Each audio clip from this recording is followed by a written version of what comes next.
How did it do that? Hey, kia ora. Oh, jeepers, into my hair. Helen Brahms here, coming to you live from Claremont in Florida. Momentary lapse in concentration. Hope you're all off to a beautiful, super fantastic, sparkling start to your day. Oh boy, we're on to today's challenges. And so I got to turn my hotspot on, even though the phone's doing fine. Challenges for the day. So your mindset challenge is to say yes and then figure it out. As Richard Branson says, he said, you say yes, then figure out how to do it. But when you say yes to something, when you commit, when you get a project, you get an assignment, you get a challenge, and you say yes, there's something in the brain that a switch flips, and then the brain goes into gear and says, okay, let's make this happen. And it starts figuring out on a subconscious level how it's going to get done and what's going to happen. Plus the fact too that if you believe in putting things out into the universe and getting, if you believe in putting things out into the universe and what you put out there comes back to you, then when you say yes, you are committing to the universe that you are going to do that, and everything starts to happen. Things start falling into place. There's a lot of times in business that I have said yes to something. In the mastermind group I belong to, there's a lot of times we get challenged to do things and I'll go yes, and then I'll sit there and go, oh crap, now how do I do it? I've said yes, I've got to do it. How do I do it? So say yes, then the brain figures it out. The universe will, if you are truly committed with that yes, things will start falling into place. Things will start happening that will help what you said yes to happen. Does that make me? Yeah. So if you truly commit by saying yes, with a heartfelt yes and a true commitment to that yes, then your brain will definitely put the signals out there that this is what you're going to do. You are committed to doing it, and things will start to happen and fall into place to make it happen, and you'll start getting these ideas on how things can happen. So say yes first, then worry about the rest later. Your business challenge for today is projects. Okay, so we've now got our project board up. We've been through, Monday we went through the processes. Tuesday we created our project board. That's with all the little post-it notes or on Trello. Now we're going to start blocking time into our calendar to work on our projects. So the first thing I always put in my calendar is my family commitments. My personal first, self-care first is number one. And if you're a caregiver like me, you know that that's next to impossible to do, but I make myself do it. Have my time programmed in there. After that comes family time. Then after that, you can start putting the other weekly commitments that you have, monthly commitments that you have, put those into your calendar as well. Then start taking the stuff off your some stuff off your project board, like some of the ones that will take like an hour, and block an hour out to do that portion of your project. And then when you are working on that hour of project, everything's turned off. No email, don't listen to the email, don't listen to the phones, turn them all off, and just do a solid hour on that one step. And we're going to talk more about calendar blocking later on, but because there's some really cool techniques on that. But get that, but start putting steps on your projects, especially the longer ones, into your calendar so that you are committed to doing them. Okay, saying yes, I'm going to do that, putting it in the calendar. And then your fun activity for today, pull out a road. When was the last time you actually held a map in your hand? A map of your state, a map of your town, a map of your city, a map of the US, a map of the world. Pull out a map. Pull out a map. Yeah, pull out a map. Plan a road trip. Once all of this coronavirus stuff starts easing off and restrictions start lifting, people are going to be so fed up of being cooped up, they're just going to want to go. So why not start planning a road trip now? Just put it out there. When the time comes, we're going to take a week, we're going to take a weekend. By the time everything gets lifted, we'll probably be in the middle of summer anyway. So everybody's going to be on vacation anyway. So why not start planning your road trips now? Where do you want to go? What do you want to see? And part of your road mapping, your road trip, is to look at different places you want to go. And you can look up things by state, like go to the Visitors Bureau Visitors Bureau for each state, the Visitors Information Center for each state, and check out what is there to see and do in that state, what's the best time to visit that state, what's some of the things we can do, and start making a list. I actually have 2 composition books that have, each one has 100 pages. I allow 2 pages per state, and the other reason I have 2 is because I also include Canada in that as well, and then other places of the world. So when I'm browsing through travel magazines, or I happen to be reading a travel article or something, or I'm flipping through Instagram or Facebook and I see people posting pictures, I go, oh, that looks really cool. So I'll go research it a little bit and put it in my book. So now when I go to visit states on my big, currently non-existent trip across the US and stuff, I can go say, okay, I'm going to Illinois. What have I got in Illinois? Now, I know in Illinois there's a humongous used bookstore there. I'm actually going to meet a friend at that bookstore in Illinois when I eventually get there. But, I've got that written in there, and it's something off the beaten path. So look for the normal things, but also look for the not so well known stuff as well. Start doing your research now. Start planning that road trip. Make a list of things that you want to see and do in each state. Call people who live in those states. Oh, this is always a good one for me. I always tell people, if I'm to turn up on your doorstep tomorrow, what will you take me and show me that's in your town?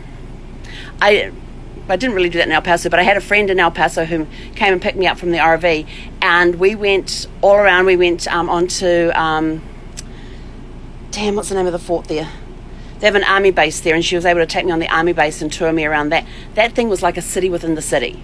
I'm former New Zealand military, but I have never seen bases that big before, or been on a base that big before. It was huge. It was like a city within a city. It had its own shopping mall. We got out and walked around it. And then we went and we passed the sign that said Whataburger, and I said, what the heck's a Whataburger? And she's like, oh. So we ended up having Whataburger for lunch and taking it up the Trans Mountain Road, and there was a picnic area up there. It was a little windy to sit outside, so we sat inside the truck and ate. But it was a really good burger and good fries, and it was good. Haven't had one since. I keep seeing them, but I can never find a place to park the RV so I can go try one. And then she took me to this place, and if you didn't know it was there is no way in heck you would find it. But they had dinosaur tracks. Who knew? There was actually dinosaur tracks there, and they have these little posts that sit in front of the thing with a QR code on there. You scan the QR code, and it tells you about what you're looking at, about the fossils that you're looking at, or the dinosaur tracks you were looking at. It was fascinating. I wouldn't have known anything about that had it not been for Mary showing me around. And then she drove me along this road and says, this is our side of the river. You go across the other side, you're then in Mexico. And so we're looking across the river at Mexico. It was a very fascinating day, and to be able to be taken around by somebody who was local to the area, who knew we're not taking to see the tourist stuff. We're taking to see the stuff the tourists don't know about. That's the type of stuff I absolutely love. So see if you can find somebody local in an area that you want to go and do a road trip to, and see if they know about the off the beaten path stuff, the stuff the tourists don't know about. And like I said, this dinosaur track was, the way she went to get there, I was like, there is no way in hell I would have found this. And you literally go down this street and you turn up this little dirt road, and had I not known that little dirt road was there, I would have completely missed it. I'm thankful she was driving, because I would have been like, really, I've got to go up that little dirt road to see dinosaur tracks? But yeah. So find the locals, ask them what's good to see and do in their town, and go do it. What's a good place to go eat. One of the things we did when we were in Philadelphia one time is we were staying at the Courtyard right down in the center of the city, and Brad had always said that one thing he wanted to do when he went to Philadelphia was have a real Philly cheesesteak. So he went to the doorman, and he says, okay, I want the best Philly cheesesteak in town that's not known by the tourists. And the guy gave us this directions to get this little hole in the wall. We went in this little hole in the wall place. It was packed. And the Philly cheesesteak we had there was amazing. So ask the doorman. If you're staying at a hotel, ask the local doorman as well what the local things are. When we were in Hawaii, we were staying on the Big Island, and we were leaving to go over to the Volcanic National Park. And Brad again asked the doorman. He said, what's the best place to go for breakfast that's not a local chain? Well, it's not a national chain. He gave us this little place, the Little Blue Hawaiian Cafe. He said, you will blink and pass it. He said, you'll see the strippers shops along the road there. You'll pass it. He said, you just come back and it's the blue store in the middle of the strip. So we went back there. So we're driving along. I said, we just passed it. And so we did a U-turn, went back, went in, had the most amazing breakfast ever. At the time, this is back in 2000. This is Christmas of 2000. And it was $5 a plate. And we were having, and when we saw all the food that came to the table, there were 5 of us. There was probably enough food on the table to feed at least 15 people. There was that much food. It was massive servings. You're talking like French toast, thick slabs of French toast. You're talking, and there's like 6 slices of this French toast on a plate. You're talking 5 dinner-sized pancakes in a stack per person for $5. I mean, it was ridiculous. And we had the Loco Moco, and the guy, because the doorman said, he said, oh, you got to try the Loco Moco. We go, what's that? He says, oh, you're going to like it. And we got there, and it was this massive plate piled high with rice. It had 2 half-pound hamburger patties on there with fried eggs on top of that and gravy over the entire thing. It was really good. And when we saw that, I looked at Brandon, he looked at me, and because we both had one, we said, we could easily have shared one of these and still had food left over. There was a lot of food on that table. Had we known how big the portions were, we wouldn't have ordered as much as we did. But we had a blast. The kids had a blast. It was awesome. So ask the local people the best places to eat, the best places to go see and try things, and you'll get to see a lot of amazing things. So today, for your fun activity, it's all about planning road trips for when we get out of these restrictions and everything else. You know, it could be just a weekend getaway. Start making a list of places you want to go and see and things you want to see and do, and make it fun. Make it a good family activity. If you're by yourself, you know, make a trip to go see family and friends. I just want hugs. That's all I want. I just want hugs. I need my human contact, like physical contact. I need physical contact with another human, like actually giving them a hug. Poor Zeffie's getting tired of hugs every day. She gets multiple hugs a day. I just tell her it's cuddle time, and she just like looks at me like, really? Again? Really? See, look, she's looking down here. Look. You gonna say hi, Zeph? She was busy digging holes again this morning. Oh, this time she redug the hole that she dug yesterday on the video. Then she turned 90 degrees and started digging a second hole there. Who knows? But she had the hole that she dug yesterday. She dug it out a little more underneath. She almost had her entire head underneath the top layer of the ground there. So she made this little tunnel that she had her head in. And look at this look. You gonna say hi? You say hi to everybody? Did you all get a Zeffie kiss? It was a Zeffie kiss. Anyway, that's it from me for today. I need to go. I've still got to have breakfast, and I have a meeting in 15 minutes. So have a super fantastic sparkling day, and we will catch you guys later to catch up on all of your adventures for the day, see how you did with today's challenges. So mindset is say yes, then figure it out. Business challenge is taking your steps of your projects and getting them scheduled on your calendar. And no, you're actually, Casey Kiwi is very well taken care of. Let's see if I can get this to turn around. Let me show you. There's Casey Kiwi.